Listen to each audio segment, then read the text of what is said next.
You should be pretty disconnected from the past, super realistic about the present, and completely and insanely delusional about the future. When you see idiots getting rich in a particular area, there's something good going on there. It's not more about what you have to do, it's about the person you have to become. Exactly. And the things you learn throughout that process. Exactly. No matter the result of what you're trying to build, that's going to be one of the biggest takeaways. How many times you meet the guy that has accomplished quite literally nothing, but is involved in 17 different things? Just separate from you. What did it feel like when that $30 million wire hit your account? It was really fucking cool for literally 48 hours. You know when you kind of have that voice remind you of things frequently, and taking a shower and that voice in your head tells you something. You're taking a shit, you're on a walk, you're in the car, you're in the gym. Bro just casually admitting schizophrenia, but go on.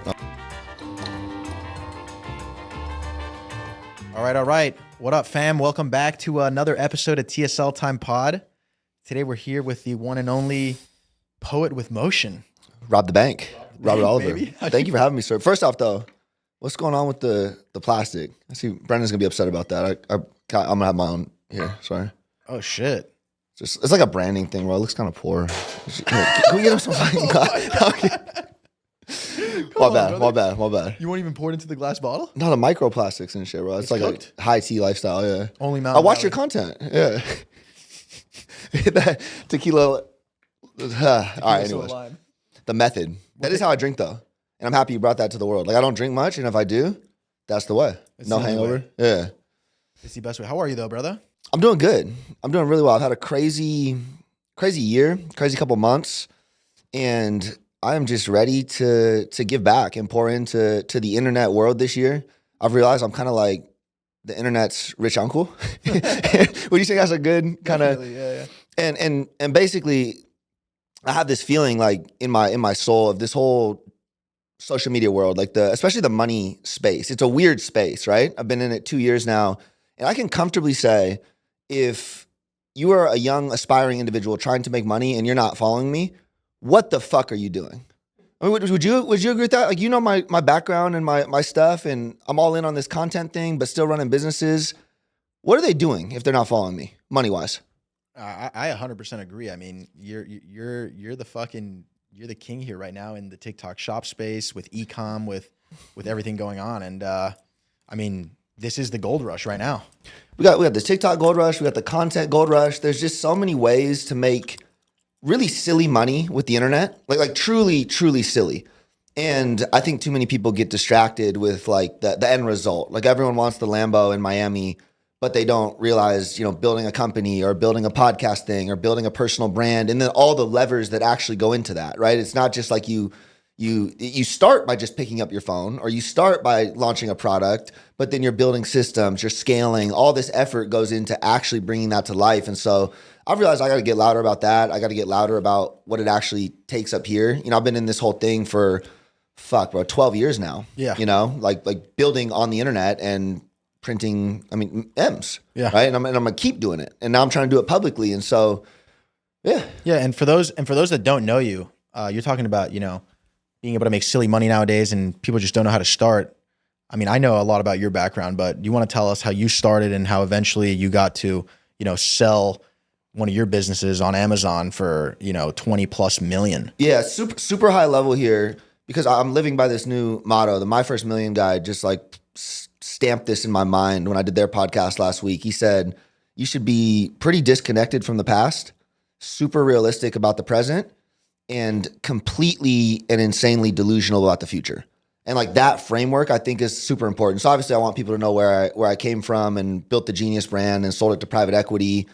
But I think it's more important to be present with who we are and instill that in people. I hate delusional present people, but then still realize that literally anything and everything is possible in the future. We could take it as big as we can dream. But so basically I got started, I graduated college, shit student, a lot of partying, played basketball, squeaked through it, right? Get out of college, trying to figure out what I want to do with my life, playing Call of Duty every day, smoking weed, the very stereotypical college crash out who doesn't have anything to do with his life. And basically I'm still hanging around my college campus, 2 hours away from home, and a light bulb kind of comes on one day. I'm feeling down, and kind of lost in life. And I'm like, man, something has to change. And so I was originally going to stay at my college apartment for a couple more months. I had my lease and it was like time to relax and smoke and just, I was nice at COD, I will say. What was your favorite COD? Yeah, back then it was, man, you make me feel old, bro. COD 4? No, it was like Black Ops 2. Oh, okay. It was like what I used to play. We had Nuketown. Yeah, it was a good era. But traded in the sticks. Haven't played video games and stuff since. Go back, move in with my parents. Like I don't have money coming in, and try to figure out the next thing I want to do. And I loved going to the gym. So this is where I kind of re-engaged the gym. Like that became the center of my life, just traditional bodybuilding stuff. And I see my uncle selling like consumer product brands car stereo stuff on Amazon. So he's like helping, like Rockford Fosgate. I don't know if you know them, Sony, like just they sell like car stereo shit on Amazon. He's making good money. I think my uncle's fucking retarded, just to be honest. Like we're not cool like, to this day. So he's making really good money. And so I'm like, what's going on? And this is a good rule for life. When you see idiots getting rich in a particular area, there's something good going on there. And I'm hard on him. God bless him. Yeah, we'll leave it at that. But he's doing well. So I'm like, something's up with this Amazon thing. And basically I look at it, and this is back when people aren't using Amazon like that. It's like a discount platform. And I'm like, yo, literally anything's being sold on here. I'm going to help supplement companies sell on Amazon. I love working out. I take all these supplements. Like, let me start kind of figuring out if there's a business to be made there. And that's been some of my core philosophy now. Because of the internet, I truly think we get to pursue our passions. I truly think we get to live for a fucking living. Like we can operate in domains we care about because the internet's so vast. Amazon's so vast, but social media is so vast, right? This is all the content you make is shit you're interested in. And then it's figuring out ways to monetize it, right? Figuring out ways to make a living doing it. And so that was where my mind was immediately. Start calling up these supplement brands, basically get them listed on Amazon. Most of these they're like old guys, don't know how to do any digital marketing stuff. And I'm finding this Amazon thing to be pretty easy. I'm making these commissions. Long story short, these brands aren't moving fast enough. The money being made is stupid. And I'm like, you know what? Fuck it. I'm going to take my little savings, start my own company, and pour into it because I saw the Amazon opportunity. That was like the original gold rush of my era. It was Amazon, and like Facebook ads were brand new. You could put $1 in and make $5. And that shaped my entire framework. We just ran that company up. I got other YouTube videos on the whole story. Like obviously it wasn't the rocket ship that crashed that went back up, but saw that through, exited that business, and then sold it. And that was like the life-changing thing. Wasn't doing any content, wasn't doing any social media. And that's kind of the irony now. People see me online, they're like, oh, guru, whatever. And it's like, no, I was actually like building well before I was building a personal brand. Personal brand was the next thing I decided to like, let me go out and conquer or figure out, right? But in that time, I learned how to identify gold rush opportunities. And there was like a 3-year gap after I sold before TikTok kind of rolled out. And I'm like, oh shit, now I'm older, more mature, better understanding of business. And I'm seeing the same opportunity again. Because I was a stupid kid in the Amazon era. Like I was just like, I have zero experience. I just see this thing. I'm taking action. I'm trying to figure it out. And that's what made me go. But all things considered, that's a 10-year career wrapped up. And here we are today. That's fucking insane. And for context, when you decided to build your first brand that you sold on Amazon, what year was that in again? That was 2014. 2014. Yeah, 2014. And I mean, we spoke about this before, but this was during the time that Rogan and Aubrey Marcus and them launched. Was it Alpha Brain? Alpha Brain, yep. And they sold to Unilever, right, for like 300 M's. Yeah, a couple years. Yeah. Like they stayed in a little bit longer than you did before you exited. Big time. Yeah, big time. So they were around a little bit before me, and then I sold, and then they ended up like doing a lot to dial in that business, and then they sold a couple years later. And were you a sole founder in your company? You had a partner as well? I was, yeah. And I had a couple main guys that I like took care of at the exit and all that. But yeah, that was my thing. And how long was the time period between 4 years? 4 years from 0 to 8-figure exit. Mm-hmm. Doing 30+ million a year when I sold it. And the truth now is like, I tell people this all the time, there's no finish line because I was better off holding that business. And I left a 0 on the board for sure. Like I have other friends who did not sell, that one is going to sell for between $700 and $900 million this year. Long time horizon. But like if I would have taken that brand through the TikTok era with what I know now, we would be, maybe close to $1 billion business. What was the name of the brand? The Genius brand was my first one. Yeah. And we're a leader in nootropics and mushrooms. Like I kind of helped. Everyone's takes like lion's mane and shit like that now. I was the OG in that field. Still the number one bestseller on Amazon. And I guess you just learn a lot, right? I guess my message there is there's no finish line with this. I was like, yo, if I sell this business, I'm set for life. And yes, I was set for life, but now you're 26, just about to turn 27 with tens of millions of dollars, and you have probably 70 plus more years of life. You're like, wait, what am I going to do now? Right? Yeah. But I was so attached to this outcome that like that was the finish line. And once I hit that, I would make it.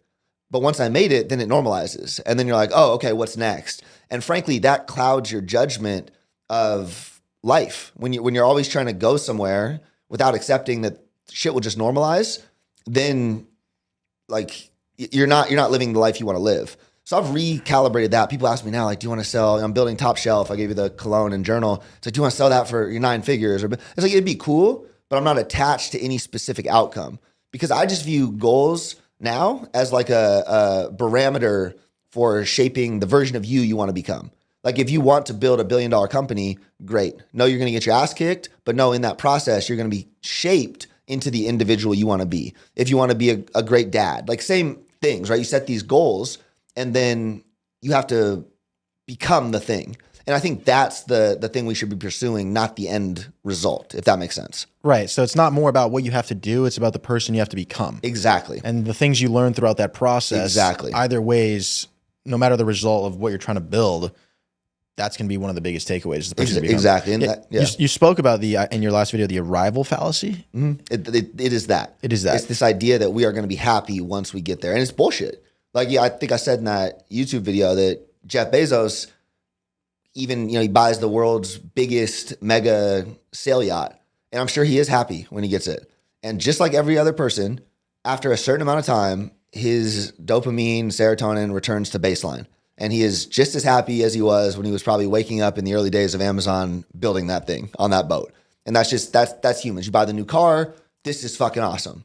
3 months later, I want a new one. That's why you see every guru in Miami trading them in every couple months, It's always that next big It's thing. always the next thing. That's kind of scary, man. I don't know if you follow Nick Bear. You know Nick Bear, BPN Subs, fucking tank. I think you were incredible. He's a big runner. So you recently were trying to do you did a running challenge as well, right? Cardio, trying to break a. No. Oh yeah, for fun. Yeah, for fun. I was like, hold on, let's not call me a runner. That was a great story. Thank you. But yeah, Nick got hit by the car and shit.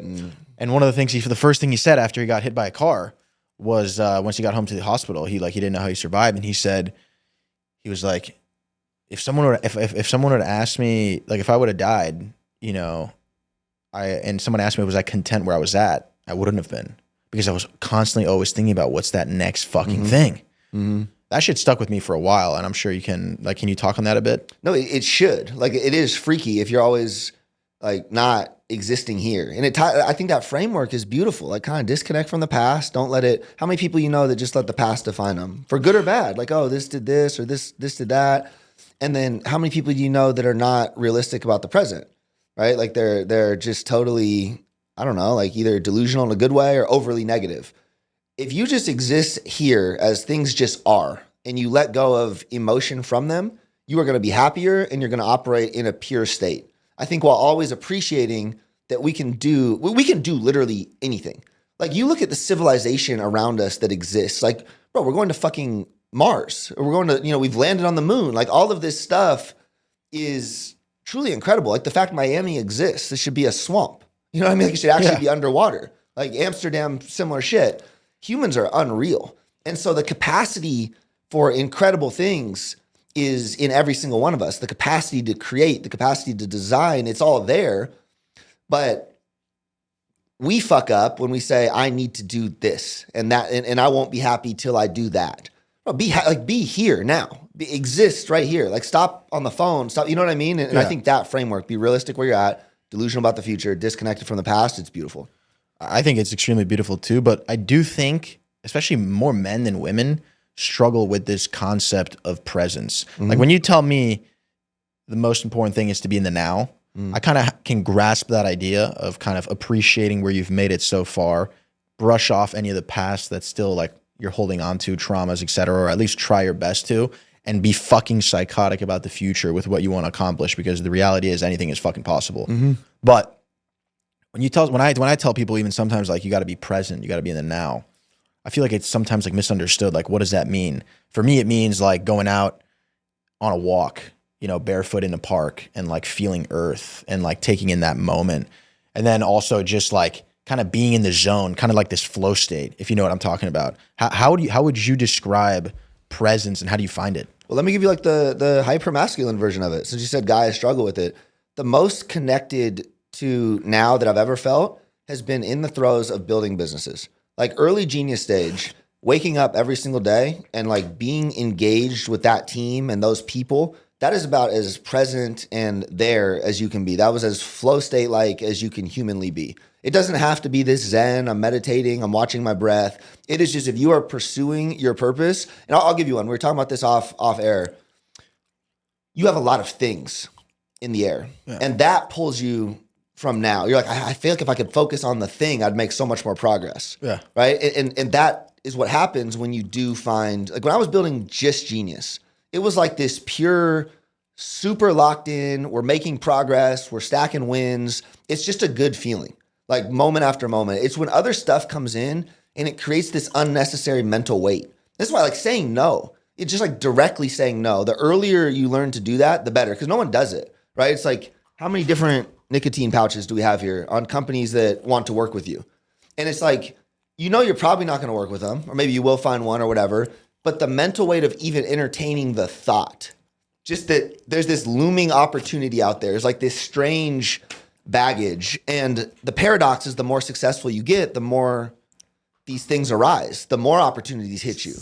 And that's where I think, especially in your social world, like my social world, where people are reaching out to us, there's always these crazy opportunities. This DJ wants to do this. We're going here for summer.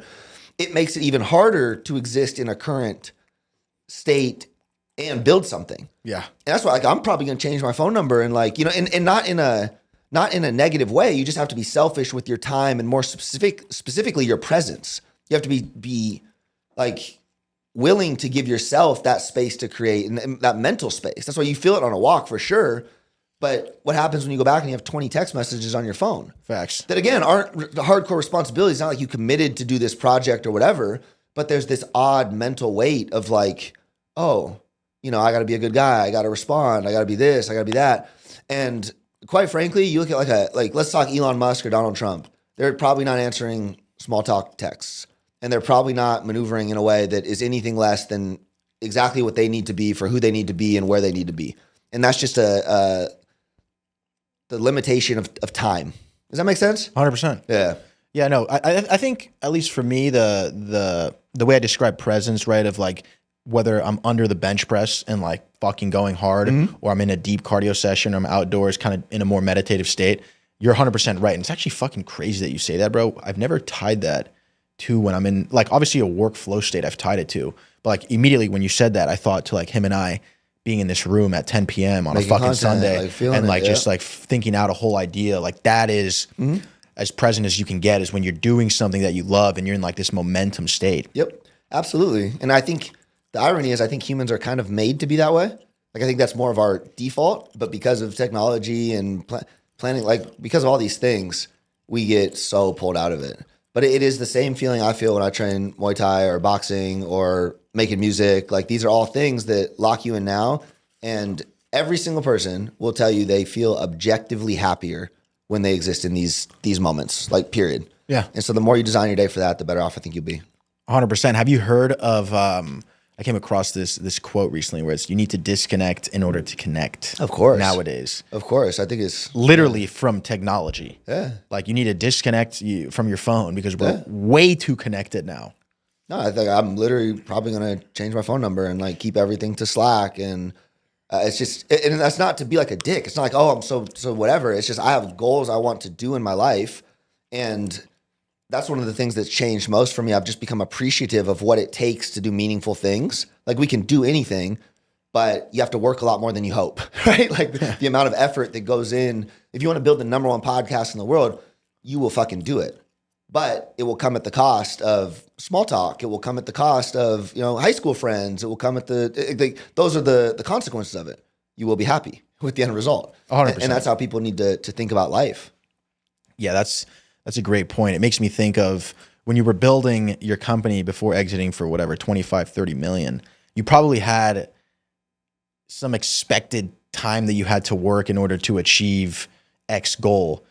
What ended up happening? You probably had, I mean, I've heard that whatever you expect that time to be, it's usually maybe double, triple, or quadruple the amount of effort you have to put into the worker. It kind of seems like you disagree, or No, I mean, totally. It just came so naturally. It didn't feel like a shit ton of work. Like it really didn't. At the peak of that, I was bragging about doing like 100-hour weeks, like, ripping Addy, barely sleeping. But I just remember that time as like, you're doing something you want to. And it wasn't like I didn't go cut off old friends. They just stopped talking to me because I'm doing the thing. You know what I mean? Like they stopped making the effort. And it's like, no, I can't go out. No, I can't do this. No, I can't do that. And then the ones that aligned with me either started working for me or like kept interest in a good way, but like a healthy distance. And so to do anything of substance does take serious focus. And I know for a fact it's underestimated. I talk to so many like younger entrepreneurs now. It's severely underestimated. Like people want to build the thing while building a personal brand, while doing this. And people don't know how hard it is to build a personal brand. People don't understand that's a real business. You are a media company. Are you filthy at content? Are you a real person? Abso-fucking-lutely. Does a lot go into it behind the scenes to make that work at scale? Abso-fucking-lutely, right? And it's like, once people look at it through that lens, that it's not just like, oh, I can say all these things. That's where the delusion comes in. Oh, I can say all these things, like it sounds good, and I can walk around being this entrepreneur with like, how many times you meet the guy that has accomplished quite literally nothing, but is involved in 17 different things? It's like, yeah, well, crypto, little this, it's like, okay, all right, just separate from you. Yeah. So yeah, you got to. So you would say, they say you don't want to dig too many holes at once, but at the same time, you made an analogy to Virgil and what he said of try everything. Pursue. R.I.P. various Virgil, man. avenues. He says, there's two sayings here. There's a Nassim Nicholas Taleb one. He says, if you want something done the fastest, give it to the busiest person. And that thing is like, humans coast to doing nothing a lot of the time. Virgil's thing is you should always be working on as many projects as possible at once. And again, it's just a means of getting more out of yourself. Like we really are capable of doing all of these things. I think you need to have a healthy respect for what it takes to actually move the needle forward. And you need to have a healthy respect of, really just that, like a healthy respect of what it takes to move the needle forward, and then kind of stay in your domain. Like I'm not going to go from, but I don't know. Virgil's a great example, bro. Everything was creative. Do you know he was a DJ? Yeah. He was a filthy DJ. Like he was a good DJ. Yeah. Good designer. He's working on album covers. He's designing shoes. He's like all these, he's accomplishing all these things. But I think in that process, he's learning how to build infrastructure around it, to, like to systematize, to scale, to tap in other creatives. In a lot of ways, like if you follow my content deeply, you're seeing that journey unfold because I'm running a personal brand while building these companies, while investing in other ones. And I'm doing all of this stuff and it's imperfect. It is, but the only way you can run a personal brand at scale and run a portfolio of brands that's going to do over $100 million this year is systematize, scale, get the right people in place, and be a version of yourself that's like capable of all that. And so I'm trying to show that entire journey. I'm trying to show that entire character design. Like it's almost like, we treat it like a video game. And it's like, if we want to be the $1 billion CEO, you have to shape yourself into this and you have to add experience and levels. And if you go back and look at my content 2 years ago, you'll see that. You'll see it from a content perspective. You'll see it from a business perspective. And I think that's why I started this with like, if you're not following me, what are you doing? Because I'm showing this roadmap where you can learn from my mistakes. Talk about big mistake. I mean, like the video I just put out, the personal side, it's like I want to put that out there so others get better and there's a better tomorrow for this younger generation and people can live their own dreams. Yeah, no, I think I think the message you put out is fucking awesome. And I want to get into that video, but I feel like, a question I have to ask is what did it feel like when that $30 million wire hit your account? Was it bliss? Was it short excitement? It was really fucking cool. For like literally like 48 hours. Like actually, like I didn't sleep the night before because I was waiting for the closing call. So I couldn't sleep. I like laid back down and then woke up like 2:30 and just laid there till the closing call at 7 a.m. Eastern. And then everyone signed and then the wire went out and then I refreshed my account most of the day. and then eventually it got there and I was like, wow, incredible. And then I didn't like do anything with the money. That's what I wasn't in this like internet thing. So I'm like, I already had a pretty nice house in Washington. I didn't have any like dream car. Like no one has nice cars in Washington. Like I remember watching it for like 2 days. I'm like, wow, and the interest on this is gonna be like cool too. I could probably live off the interest here. That's insane. And then like within like a week, I'm like, what do I want to do now? And it's like, oh, I don't like working for these guys, because then I still like rolled some of the equity into it. And it became like a whole 2-year journey on self-discovery and just adding a lot of depth to my character, I'd say. Like and just kind of appreciating life more. And one of the odd takeaways I landed with is like most people, I think I'd go buy this car and do this and that. And sure. And then I'm telling you, you'd end up exactly at the same place as me. Or you'd blow it all like down. I actually spend a lot of time in fear trying to protect this wealth. Like I spent a lot of time. And that's where I realized like, wait, what the fuck's wrong with me? I'm going to die one day. And I'm worried about making sure this number stays relatively the same over a fixed, like I worked hard for this. And so it was all part of this process. And there's this story that I love. It's like Greek mythology. It's Sisyphus. You know the name? Have you heard that? Sisyphus? No. Long story short, this guy keeps tricking the gods and escaping death, and brilliant guy. But eventually Zeus gets pissed off and condemns him to lifting this heavy ass stone up scaling it to the heavens. And every time he gets to the top, right before he's about to be there, the stone drops to the bottom. And he has to go do it again. And he has to do this for eternity. And that's very much life. And people want to ascribe like all this deep meaning and all this stuff to it. At the end of the day, finding, like I said, enjoyment in the experience and becoming who we need to be, like that is what we need to be doing. And it's super fulfilling. Existing in we have like all the biology, all the neurology to be happy and to exist and to create amazing things and to love and to lose. And like all of it exists here in this complete human experience. And the second we detach from that goal of, I'm going to get that rock to the top where it's never going to go, the happier we're going to be. Yeah. And what do you think is the number one thing that detaches us from this presence during the process? Right now? Just in general. Is it the money? Biggest thing I can nail this on, like from a biology perspective, there's this philosopher, Rene Girard. Peter Thiel, the billionaire, has built his entire life off him. And it's great for marketing. It's like humans don't know what they want, so they want what others want. Like biologically, we have evolved past our basic needs. We no longer need to be thinking about steak and that all exists. And so we look around and we go, what do we want? Okay, well, we want what the person that's doing it has. And that's why influencers exist. Like actually, you know what I mean? Like that person's cool. I want what they have. And that is also, unironically, what takes us out of that present like moment. That's what that's what creates unhappiness. Is expectations or the thief of joy. Comparison is the thief of joy. And that, simply put, is what happens. And then it's exacerbated with technology. Instagram, you can open up that phone anytime and see someone's life who's so fucking amazing, right? And I kind of came to appreciate that this year. It's like, oh, I keep just showing the good parts of my life. Like some people hate that. And again, that's a reflection of them, but at the same time, it's not real. My life can be really hard. You know what I mean? And so it's a disservice to everyone to just show the good, but that's the current world we live in. And so frankly, I want to help break that down a little bit. I want to show that you can be all these things and you can stand up and be a fucking superhero, but still deal with hell, right? It's like that is the story. And so, I'm here to make a better world. Fuck yeah.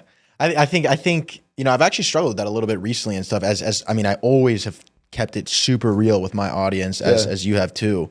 But then when you hit some rough patches and shit, it's just like, because sometimes when you're so real, especially on the internet, it can come off as like you're trying to ask for help or you're like seeking some sort of advice or as opposed to you're just sharing. And so I don't know, like at least for me, it's sometimes I draw the line between like, man, do people even want to hear this shit? You know what I mean? Which some do, definitely. But then some others are just like, you're an entertainer in a way. Or, honestly, if you play a character or whatever it is may be, you are a bit of an entertainment zone. You get what I'm saying there? No, yeah, we are. We are for some extent, like for sure. And I think it's just using your best judgment on it. Like, your audience, And if you look at it, like that last video I did was purely at looking at it through the lens of I want others to learn from things that I think are really important. And it's powerful when you're willing to take accountability, regardless of where you're at, for things you've done wrong. Because the more successful you get, honestly, the less accountable you are to literally anyone and everyone. Like the more successful you get, you do not have people, you're only accountable to yourself.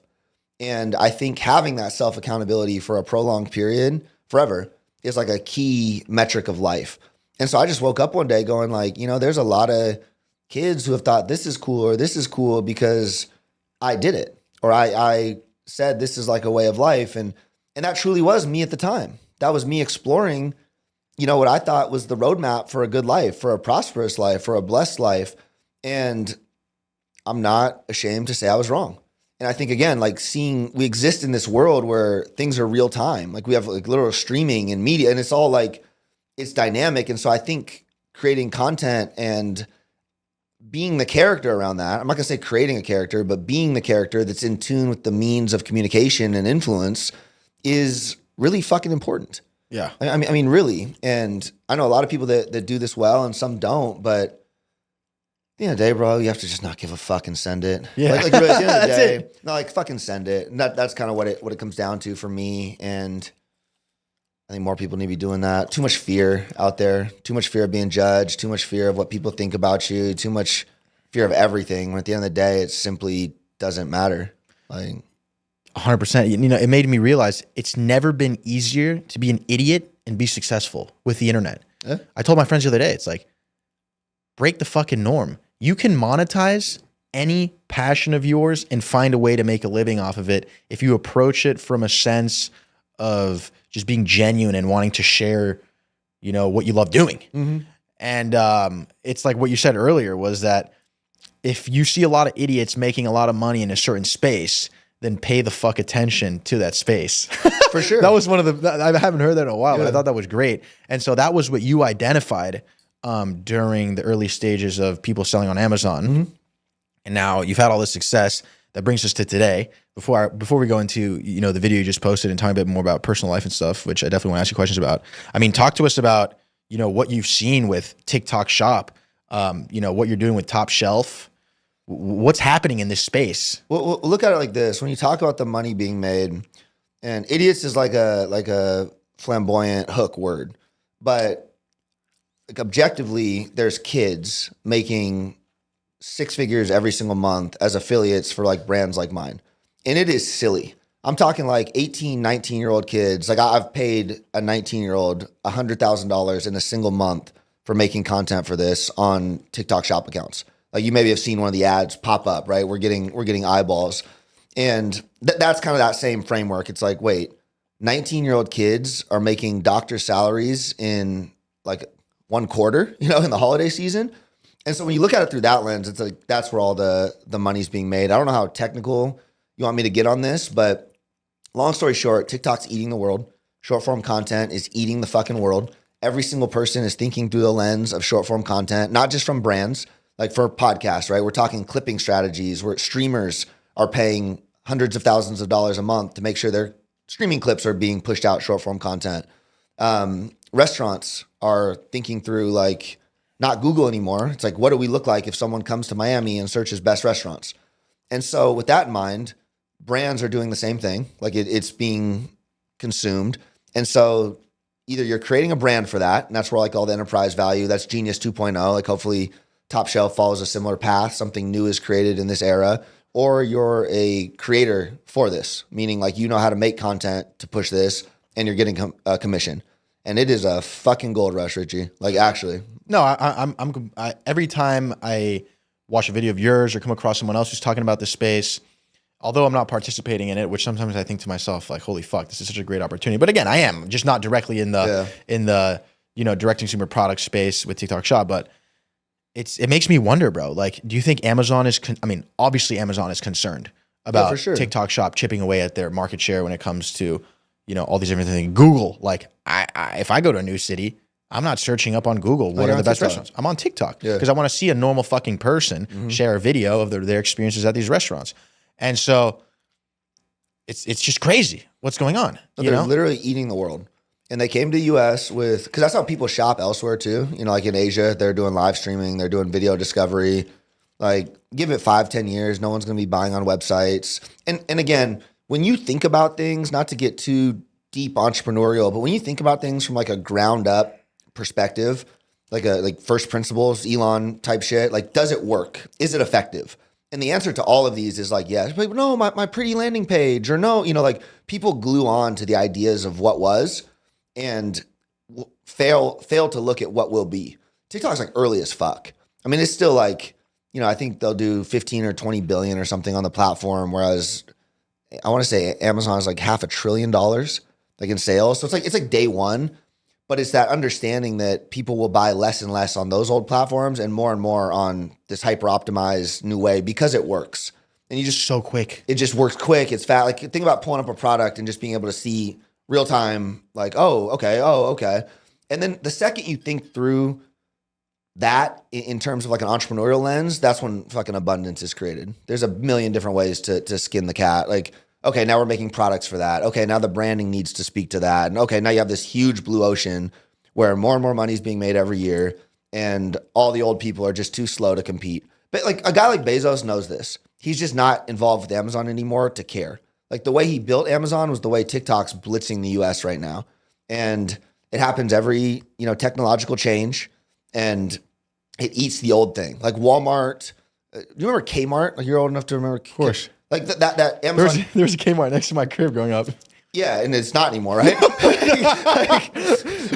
that was the Amazon. Yeah. Like Sears, and then those just got nuked. Netflix, Blockbuster. Yeah, exactly. And we're witnessing that entire technological change right now. And the sooner you accept it, people just fight it. Humans hate change. Like just fundamentally hate change in their relationships and everything.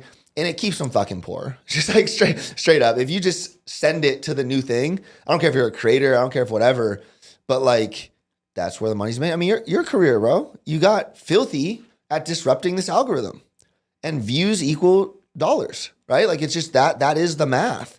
And so I can't like scream about that enough.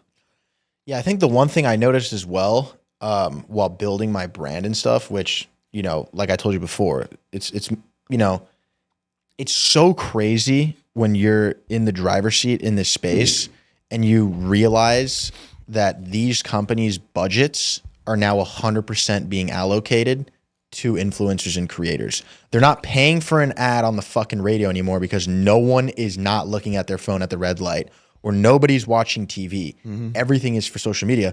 And so, I can understand now why this idea of selling out for so many creators has become so prevalent, because the money's outrageous. It's even like I've held myself back really well to only, really share and promote those things that I love and that I know my audience would appreciate because I love. But like when I look at just thinking about the hundreds of thousands of creators that are seeing these opportunities, sometimes you got to take them, it's kind of becoming like a whole game of selling, which is kind of crazy. Well, I mean, the world is ruled by commerce, and like that just is the world. Big bank take little bank, and you can popularize a shitty product if you have enough money. I mean, look at Brendan's whole war. I mean, you go into Walmart and every single product in there is jack shit. Shout out my guy real quick. Shout out Santa Cruz. Plug your fucking discount code. But the world is ruled by marketing and narrative. And you go back as far as the cigarette companies, they could pay doctors. Like smoking was sexy. Like now as information starts to disseminate, that's what gives guys like us a shot to disrupt it. But the point is, I tell this story sometimes and it almost feels like dark, but you go back to like World War II and it's if you tell a lie 1,000 times, it becomes the truth, right? And that's what dominated that era. That holds true today from a marketing perspective. It's just, do you have the money to tell the lie 1,000 times? And that's what you're seeing in the influencer space.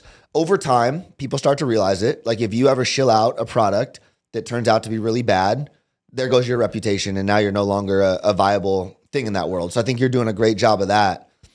I think from an influencer perspective, the best thing to always keep in mind is this Drake quote. It's like, give it 10 years, or just give it time. We'll see who's still around a decade from now, And it's like, as long as you keep that in your heart and kind of zoom out, you'll do massive things. But fast money is thrown all the time from shitty companies that found some way to manipulate the game. And quite frankly, like the more you reject that, the more you make cool shit, the longer time horizon, the happier you'll be. Yep. Like look for me right now. We live right? in a world of sprinters nowadays. Nobody wants to do the marathon. No one wants to do the marathon. And you look at me right now, great business audience. Like, do you know what kind of crypto fucking deals slide in my inbox?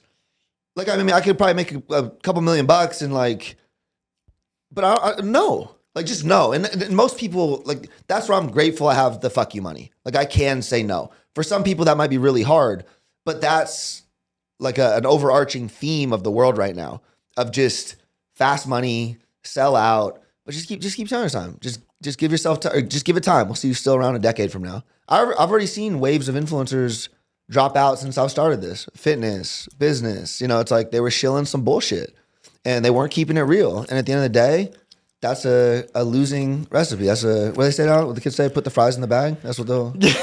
Sorry, that was crazy. That shit's insane, bro.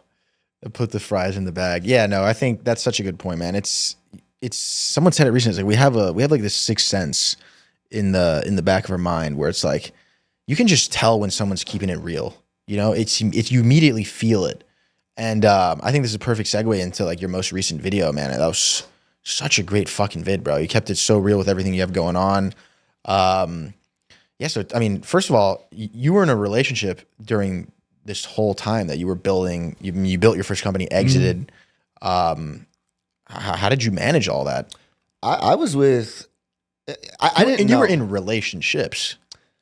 Well, first, so I've been with my wife for soon to be ex-wife like 13 years, and then my girlfriend. No, I'm kidding. That's like a super crazy take. But yeah, I'm just like recently filed for divorce and going through a whole thing. I was with the same girl since I was 19 years old, and we've been married 5 years, 6 years. We've been together 13 years. And I had a very limited perspective on relationships. And so, I mean, however you want to discuss this, I mean, I'm happy to go in detail. I think there's like so many crazy things on the internet nowadays of like, oh, you know, like on that video, there are comments like, oh, she robbed your bank, you know? And it's like, oh, she this or that. And I think that's like a horrible take, honestly. Like this is a woman that's a super good mother and was with me through building of these businesses. And quite frankly, people just go different directions. And I think the best way to sum it up with my personal life and for everyone watching is like, ties back to that. We can do anything in life and we can go anywhere. And if you hone in on something strong enough, it becomes magnetic and the universe, God, whatever you want to call it, will pull you towards that thing.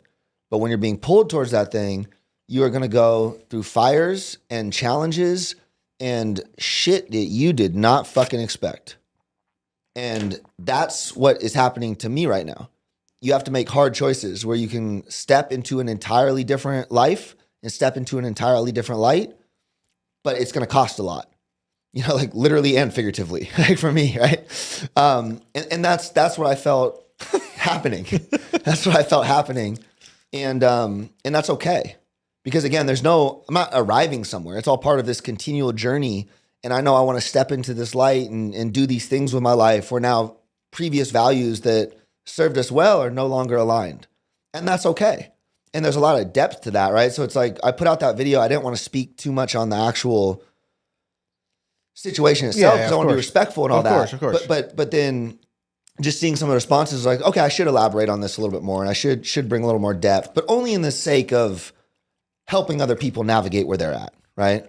So yeah, I guess kind of. I definitely did want to ask you a few questions about that. I mean, you don't have to. Yeah, hit me. I think because I mean I've seen other people as well talk about you know, having an open relationship. Yep. I mean Aubrey Marcus, which that didn't work out well for him, did it? I don't think so. No, I don't think so. I don't think so either. But I don't know why. Like, because when you told me that, you know, you built your first business during the same time as Alpha Brain and all that, I watched his whole story in his podcast, and he's an interesting guy, and he spoke about this as well. So I was like, is there something in this era guys getting in, like entrepreneurs having open relationships? Like, what's going on here? I think one of the fallacies, and mine wasn't. I think he was in like an actual open relationship. Yeah, it's like you could be with multiple partners, and like his lady too. Like mine was like I was free to do what I wanted, and she raised the kids, which evoked all sorts of other emotions from the internet.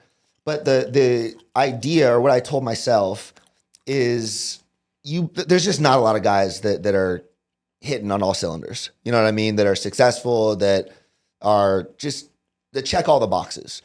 And you see that everywhere. And so there's like a shit ton of options for guys like that. And you say this and it sounds like douchey or whatever, but it's also reality. Like there's just not a huge dating pool for women that want a certain thing. And so my wife like recognized this.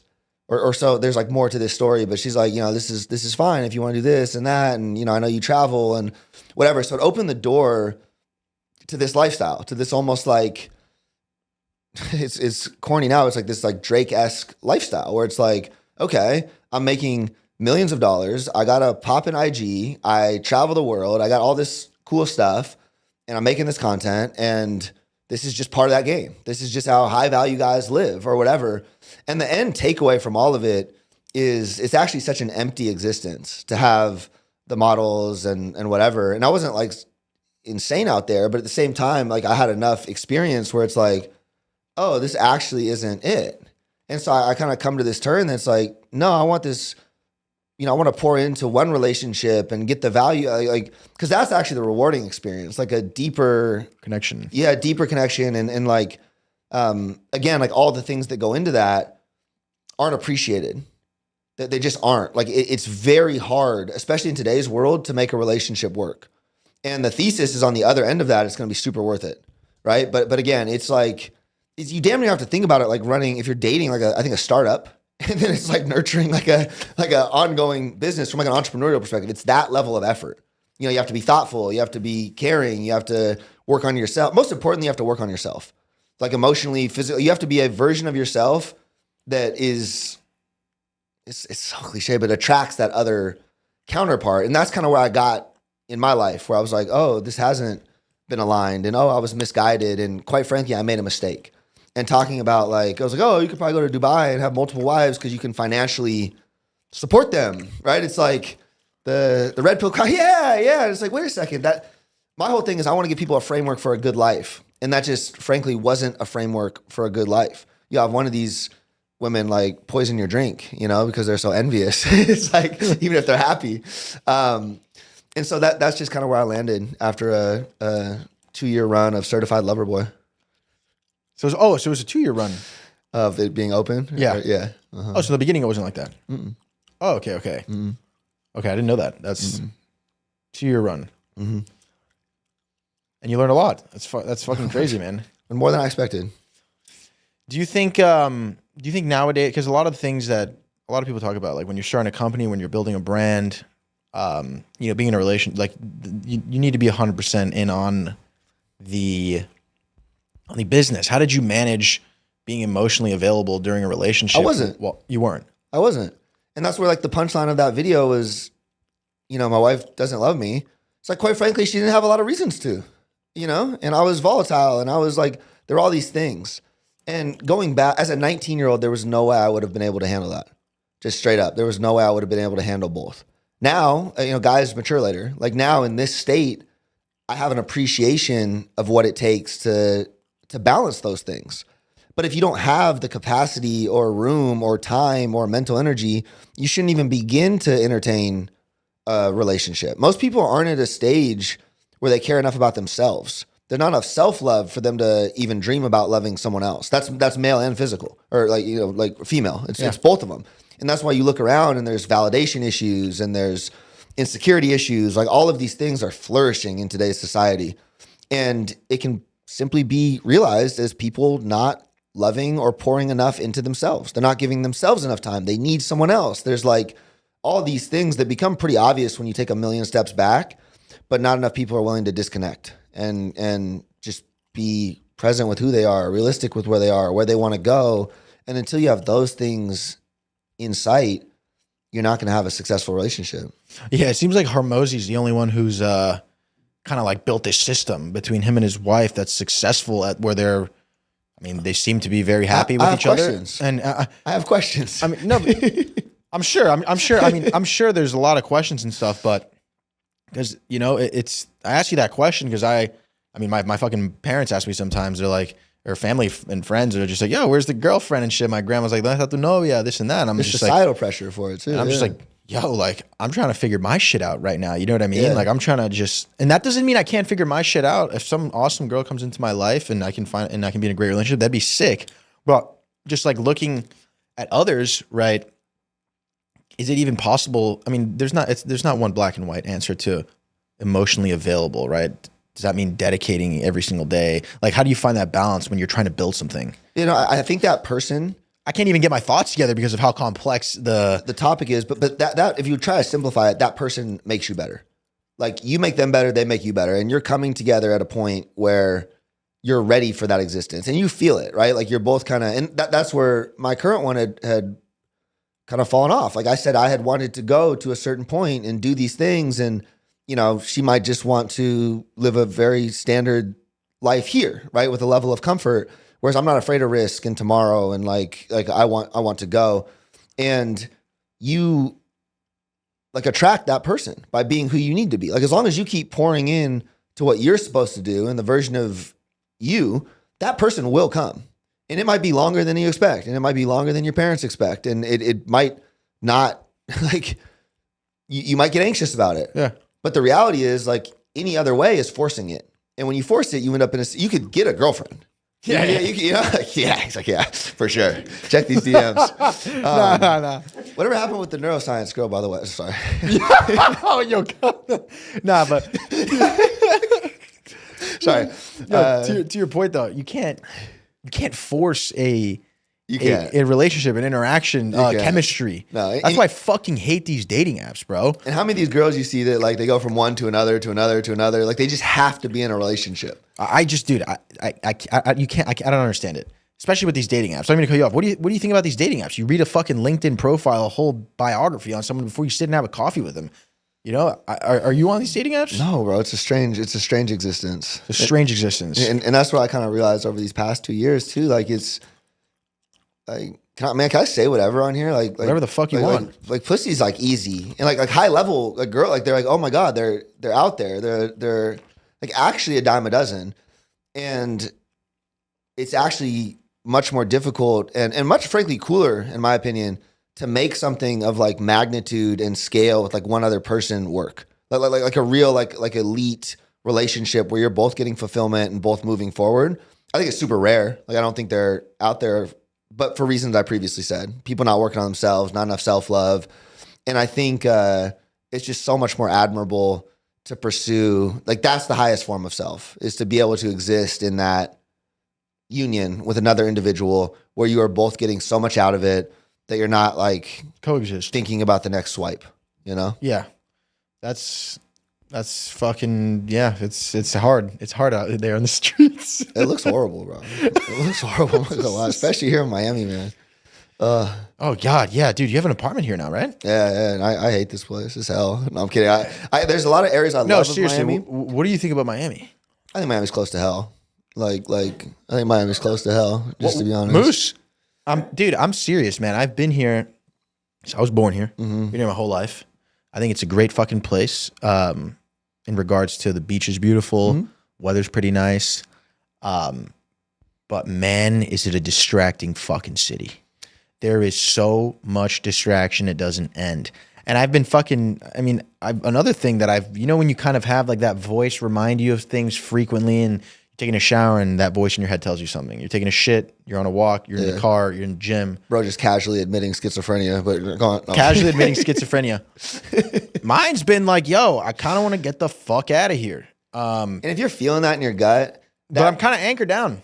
No, but if you're feeling that in your gut, fuck it. Like that's where those are the brave and brash full sends that make you so, like, bro, think about how uncomfortable ending a 13-year-old relationship with tens of millions of dollars on the line is. Think of how uncomfortable that is. But it ties back to that gut feeling where you're just like, well, what do you want to do with your life? and you're clearly feeling it ain't Miami, right? And maybe you are like, man, it might be nice to actually meet a genuine girl one time. She ain't in Miami, you know? Hopefully she ensured she's not in Miami. Like I see that shit firsthand because like, you know, like I'm like the internet's rich uncle now. So I got all the young money Twitter kids who are making good money. Like, you know, Jimmy, my younger brother, 23 years old, making millions of dollars, Lambo truck, like, but actually is in that same state where he's trying to be the version of him that attracts the right girl. And quite frankly, she just ain't showing up here, you know? So at a certain point, you have to say goodbye to a lot of the things that make this place so enticing. But I think this whole place is just a recipe for comparison and unhappiness and not a lot of real wealth creation. Like I'm actually so grateful that I grew up in weird ass Seattle where it's builders and tech people that don't really, like I didn't grow up around Bugattis. I see a Bugatti every other fucking block here, right? And it's just like, I don't think it's an environment conducive for long-term prosperity, as great as it can be in the short term. And you're not that anchored down. I'm gonna just be honest. You don't got kids. You don't got like I'm anchored down and gotta change some anchors. But no, but I think the reason I said more I'm anchored down is because like, especially with what I'm trying to build right now, right? Yeah. This podcast, you just came through this week. Yeah. And I was like, yo, slide through. But I would have pulled up to like South Carolina or something, you know? Yeah, well, that's you. You know what I mean? Not everyone's willing to do that. Yeah. I think one of the things too about this, there's trade-offs with everything, right? I mean, on the creative space here, bro, there's people coming in and out of this city. I mean, there's a Gymshark event this weekend. I'm connecting with 4 of the creators. You know, there's DJs coming to fucking space every weekend who, you know, I like their music, coming in here every other week, fucking more guests. And and that it is a right hub. there, it's a great, like I told you, I'm doing music stuff now, and this is one of the best places to be. Yeah. So for sure, I won't shit on it from that perspective, as long as you see all the other components of it for what they are, right? And like, so how would you say when you're in a very distracting environment, how can you hone in on just being super fucking focused and not getting eaten by distraction? Systems and routine. Like honestly, I've had this Miami place for almost a year now, and I try not to tell people too much when I'm here. Like I don't, you know, eventually it gets up on Instagram. But I make sure like my routine's dialed. I have my own like optimized workspace. I train Muay Thai. Like wherever I'm at, when I want a routine, I build it around training. And so, you know, I got my Muay Thai routine here. I got my lunch routine, and I just kind of keep out the way. And I think that's kind of the way to do it best you can. It's always something here. Always. Like, you know, someone's doing something this weekend or so-and-so's in town.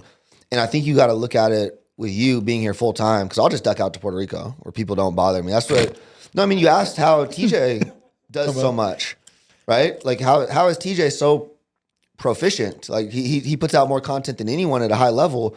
And it is because he fucks off to that island and no one talks to him while he's with his space and ideas. And, you know, like I see that firsthand. And so I think somehow forcibly giving yourself like D&D hours here because you're in the mix is super important. Yeah. Or you see it. People get lost in the sauce here so fast. How far is Puerto Rico from here? 2 hours. Yeah, dude, maybe we should just get the fuck out of here and just come do, you know, for the pod whenever we have to. It's a good, like for me, it's perfect because I can come get the benefits of Miami while not getting. You have to buy property there though in order to be a resident. Can you lease? No, you can like, you're supposed to get the tax benefits. You're supposed to buy within 2 years, but you can move there and like take advantage of it. Yeah. I wanted to ask you now, you know, going into a bit, you fucking scoot into these fucking chairs, huh? I know. What do you think of these chairs? Pretty comfy. I like the whole setup, bro. You got a good thing going here. It's chill. Talking about routine and stuff. Mm-hmm. I mean, bro, you're fucking jacked, motherfucker. I try. Thank you. No, you're jacked. Thank you. You do Muay Thai.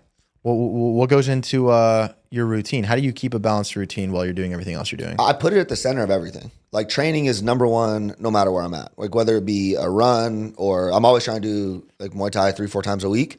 And I build everything around that. And it's just a priority perspective. And I think if you're not taking care of yourself, how could you dream of taking care of other people? And so that's my justification. And I think if more people did that, like if getting in shape and staying in shape was a priority, like you can do it, period. And I just think not enough people do that. It's part of your hygiene. It is literally like number one. Yeah. It keeps everything else in check. Who takes fat people seriously? Dude, being like as fucked up as it might sound, bro. Like even when I was a fat fucking stuff, it's just like, right. You have to be careful with how you phrase this, I didn't bro. know you're fat. My bad. No. I was a fat ass, bro. It's like It's fucked up though, bro. But when you see someone who has no self-respect, No, you don't take your it seriously. brain automatically, you know, the thoughts that come through it is like, this person's lazy as fuck. This person, Yeah. Like I wouldn't want no matter how hard of a place you're in, right? You know, environment, etc. You know, you're not locked in. No, exactly. And now more than ever, that's actually something I'm pretty grateful of at this moment. As optimistic as I try and be about like where society is at and how fucking divided people are in a way. Yeah. One thing I can say is that everybody is becoming more conscious of being a bit healthier. Yeah, for sure. Maybe you're not ripped. Maybe, you know, you don't have crazy abs or anything, but everyone is becoming a bit more health conscious. More people are trying to find balance. Drinking is becoming like absolutely fucking like Taboo. Taboo. You know, bro, there's more sober people than ever now too, but there's also a lot of fucked up people. But your content is what I respected that so much. You weren't coming at it from a place of like, oh, I'm gonna be this crazy fucking perfect meal prep. You're like, no, I'm like a real guy who's gonna have some fucking fun, and this is how I'm gonna still maintain health while doing it. And that's me. Like I party. Like I do. Like it's within reason. Like I do. And I think it's an important part of life. I think like relationships are built that way. And like I went like 5 years not. Like this really rigid Brian Johnson-esque, you know. I almost use some crazy words on here. Just not a cool routine. And that wasn't a fulfilling life. So I think having that balance of like, yo, I'm gonna be aware, but still not live my life in like this box is like so important. I think that's how like health influencers should be, not this, you know, I'm doing chicken and rice, I'm shooting up gear and looking this way and everyone should be this or it's unrealistic. I think you nail that. I think you should keep at it. I appreciate it. It's I mean, definitely it's not easy, but if, you know, it's definitely worth it like anything. Yep. Yeah. It's worth it. It's not fair. And I think, I mean, that kind of reminds me of, you know, I mean, the reason I kind of preach this lifestyle, bro, is because, I mean, it is one that's taken me a long time to get to. You know, I've kind of always been an extremist. Like you said, I smoked weed for the first time when I was like 16, smoked every day after that for 5 years. Yep. Played Call of Duty 4 to 5 hours a day when I was in fucking you were nice. Middle school. I was nasty. Yeah. I was nasty. He might have been even worse. But yeah, man, I mean, but I still sometimes have these conflicting beliefs where it's just like moderation, you know, everything in moderation, but even moderation at times. Yeah. You can't be great if you're just fucking, you know, a little bit of this, a little bit of that. Always. You know, there's got to be times where even you need to be extreme. I don't really believe in balance either. Like, just to be honest with you, like I really believe in full sending a lot of things at once. Like my well, if you full send everything at once, you're still in balance. No, not if they're different things. Like my Muay Thai has never, like when I committed to that 2 years ago, I decided I'm going to train like to the best of my abilities, focused always. And I can still do that while building a business. Well, it's like stacking these different connected things. You can't full send contrasting things like ongoingly. You know what I mean? Like I told you, I want to start getting into the music business. And so like that, to full send that will require the systematization of my current stuff and like a step away. Like I will not have the time to do those businesses. But I think this idea of like laying in bed or wasting your life in the name of like balance is like just not, hell no, not that. Awesome. But I'm saying like, you know, you're training Muay Thai every day. Your life routine is focused around your training. Mm-hmm. But then let's say it's your buddy's birthday next week and you're going on a yacht. Mm-hmm. I'm gonna go turn the fuck up. Yeah, I mean, that's what I'm saying. And then I'm probably gonna get out of bed the next day and train. It's hard, bro. It's like this all or nothing. I mean, the all or nothing kind of like mindset is kind of you really connect with people who share those similar. Because I mean, we're both kind of we have some parallels with that, you know. So you can. I just think our minds are so tough. Like I'll tell you a true story here. I abused the fuck out of Adderall building Genius, like when I was 22, 23, and when I got off of that, it was like so horrible. It was like depression and up and down. It was not awesome. And then I ended up on like a whole nother run this year for like half of the year, like serious Adderall use. But I went into it with the frame that like, you know what? My mind's stronger than any of this.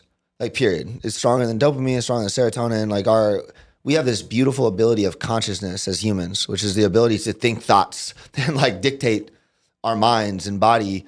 And we've seen how powerful it is. Like we've seen people heal with fucking thoughts in some capacity. And so I went into it like that. And I said, you know what? Training's important. So even if I'm 100 milligrams of fucking Adderall out on 3 hours of sleep the night before, I'm going to get up and train that morning. and the training session is not going to be as good, but I'm going to get through it and I'm going to keep pushing. And then when it was time to get off it, I took that same mentality that, you know, fuck all this. Like I am going to bounce back to normal right away. And I did. And it's been crazy. And then like my training skyrocketed to another level, and just basically not putting those preconceived ideas in your own mind or excuses. It's been really fun to see where we can take it. And you think about a guy like Trump. Could you imagine being almost killed, like a bullet flying past your head, getting indicted, getting all these other crazy things happening to you, and then still going up on stage the next day or coming to a UFC fight the next night and pumping your fist and talking to Dana? Like that you are different right here. And that just shows human capacity for being different right here. And again, if you want to become a certain thing, you're going to have to make yourself different up here. Like think about all the things Elon's juggling at once, right? And just like these are guys that have proven capable of seriously tough mindsets. It's like Trump does all that, and then you have people upset because their fucking crypto coin is down 10% and they can't go hit the gym that day. Like, bitch, shut the fuck up. I mean, like really, like really, I have really taken like a hard line on mental work. Like this is our greatest gift. And this shapes everything else. And so until you start shaping that in a way that is tough as fuck, then nothing else matters. Does that make sense? Like 100%. Yeah. 100%. Those are some tough motherfuckers for sure. I mean, bro, even like I say these names not to be inflammatory or like, I'm not. Of course not. But you look at guys even like you know, like Tate's whole deal in Romania to blow up and be popular and then literally have to go to jail and still be able to come out at like a function, like sitting in a Romanian jail for a long time and then coming out and not being like a bitch. It's cool to see. It just shows like we're capable of good things. He's a crazy motherfucker now, for sure. For sure, right? And it's like, however you feel about the guy, whatever. But I'm just saying that the capacity to absorb that stuff and not bitch out is like the beauty of life. 100%. And after abusing Adderall, have you found anything else that can make you feel that locked in? Life. I swear to God, life. Like just pushing it to a certain level and hyper optimizing. I hate hyper optimizing. Just living like a fulfilling life with things pulling you forward, like all these other cool projects, like stuff like this. Like I feel, yeah. So really like finding those moments in time while being understanding that like sometimes there are like moments for rest. Like I need to get good sleep, you know, that night or whatever, right? I think we can live like a hyper fulfilled life. I've been more productive over the last 2 months than I was during those times. And so again, that's why I want to talk about it. I want like, hey, you don't need that crutch. You don't, because I'm a by any means necessary type of guy in general. And so that was like my thought process. I'll heal later. It's like, oh no, actually I don't need that. Like if I'm living this way and finding purpose and pursuing these projects, and this ties back to what I said earlier, letting go of dead weight. That's what drags us down. I said there's a million fucking proposals for you right now that they're in the back of your mind. Do me a favor. Consciously say no to a couple that you don't need to say no to that you could probably drag out indefinitely. And watch the feeling lifted. Like just watch the weight lifted from you and watch what it frees up mental capacity wise. And that's when you start feeling like a little Addy-esque flow state and freedom. Yeah. I definitely, it's crazy, man, because when you feel that flow state hit you, it's a very distinctive feeling. It's like the spark. What did it feel like when you started with no followers and you were just cracking that content code and you had no one hitting you up for anything yet? You know, it's crazy, man. I remember those fucking days. I remember those exact moments. I'd be walking to class in Boston and all my mind kept telling me was, I'm on a mission. Yeah. I'm on a mission. Yeah. I'm on a mission. I would look at my roommate and I would tell him, I want TikTok to give me 0 views on every single video, because no matter how many times they give me 0 views, I'm just going to keep posting. Yeah.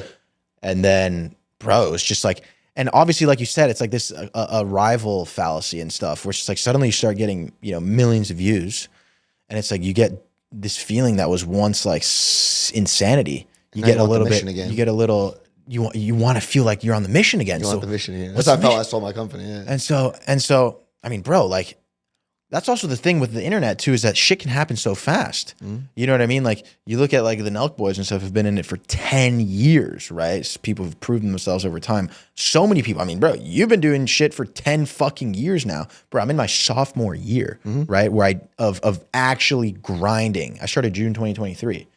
And so be easy on yourself too. that's the fucking thing, bro. You know what I mean? Like, it's like you go through these sprints where it's like, holy fuck, that drug of just like everything is booming. And then each time you do feel a bit more of that, like each time you go through it, like I've noticed that the more you level up, the more you feel those kind of ebbs, like in higher levels. You know what I mean? It's obviously like, if you're a fucking billionaire and, you know, losing 100 million fucking probably hurts more than fucking losing $1,000 when you're like first starting to scale and stuff. Or maybe not hurt more, but the impact of like slow phases is a little bigger. And so you see me, I'm just rambling now after you asked me that question, but no, it's that feeling. I've been feeling it a lot recently too, of that like excitement to just work and build content, which it's hard because I remember in the beginning, bro, like, not in the beginning, for the most part, right? Up until like a few months ago, like it was very present with me.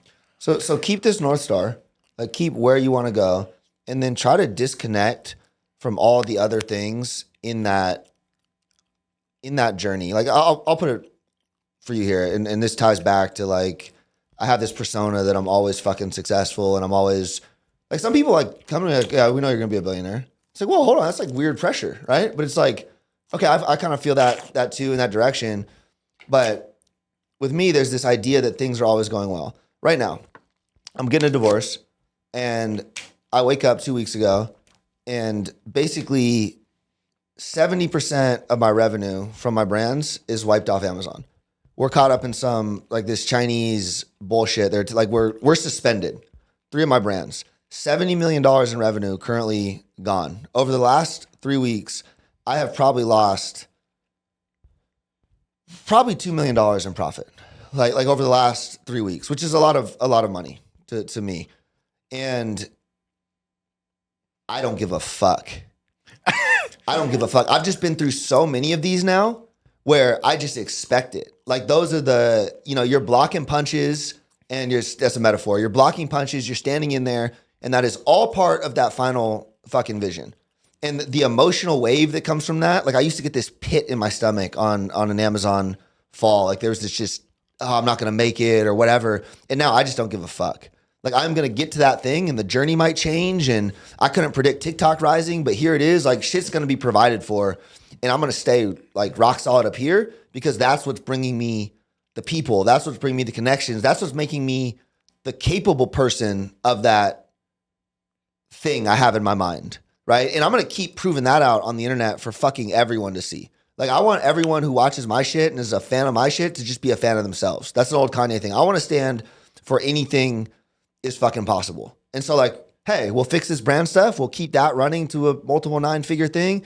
And then I'm going to full send rant. It's going to shock people in music. You're like, wait, what? Rob the Bank DJs? And it's like, yeah, wait, and he's good? And it's like, because someone needs to do that. Like, someone needs to show this generation that there's zero fucking limitations on anything we do, but there's a practical approach towards it. And I know I just went on like a whole ramble, but it just starts with that thing for you of like, that's that North Star, and you're not going to let anything interfere with that on the way, like emotionally. Yeah. I feel it. You're like, even the Richie I met when things were just about to boom, it was a different energy. And I feel the overwhelmed state, not overwhelmed, but the pressure of the current existence, where it's like, if you just start dropping this stuff, if you just start dropping these weights, you'll feel a lot better.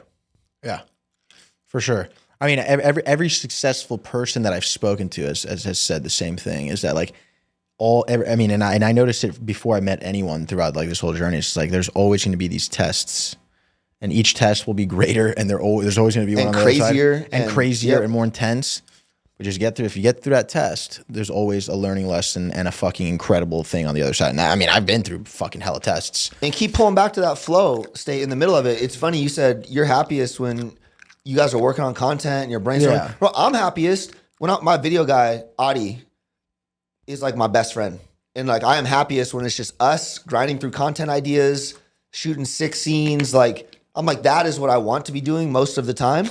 And I'm trying to continually move my life towards a path where it's like, that's my area of genius, this creation around, you know, 'cause he's a creation guy. He's a creative, and that's where I thrive too. And I think the more you can pull yourself into those zones, the happier you're going to be. 100%. Facts. So you want to hear the songs or what's going on? Yeah. Show us a little bit of songs. Just a little. What does Rob the Bank have coming up? I think so. We're like pre-manifesting this. I like saying it on stream, but I'll probably do like my first. You're big on manifesting. Private. It works. You write it in that journal. I just realized 222. My birthday's on the 22nd. Look at that. Stars are aligning. No, but really, you write it in that journal enough, and 22 entries per day. Yo, that's weird. We got a good little science going there. What the fuck? No, I mean, 22 entries per day for 2 months. Just try it. Just try. On the other end of this, like crazy things gonna happen. But putting it out there, and this might change a little bit, but we'll probably roll out like a private thing to all the homies at C Spice, where I'll shut shit down, like roll out my little album, and then we'll probably do some like random show, maybe somewhere like Space. And then it'll just be onwards and upwards. Music is a great business. Like I've sold these types of products. I want to sell streams. And so it's just a concept. But tell me what you think. It's just like we're playing around with sounds. I used to produce hip hop, so this isn't like a totally random foray. You used a little snippet earlier, right? Yeah, same one. I'm trying to get into like, I love Afro house, but I think there's like Caribbean house type of vibe that could work. But like this type of shit, you know? This won't get copyrighted. Huh? This won't get copyrighted? No. Yeah. All right. We'll get a little tequila brand popping. Yeah. So you see the vision. Everything tends to come together though how it's supposed to. You know, like all these relationships and all, like everything just. When you know that, like your shirt's white. Like when you have that level of confidence in the future that you just know it's going to shake out, it shakes out, and that's super important though. Like most people are like, yeah, it'll probably work out. It's like no, that shirt's white. And that's how sure I am. Like, are you positive that shirt's white? Fucking absolutely positive, right? And you need to feel that way about the future. And that works 10 times out of 10, period.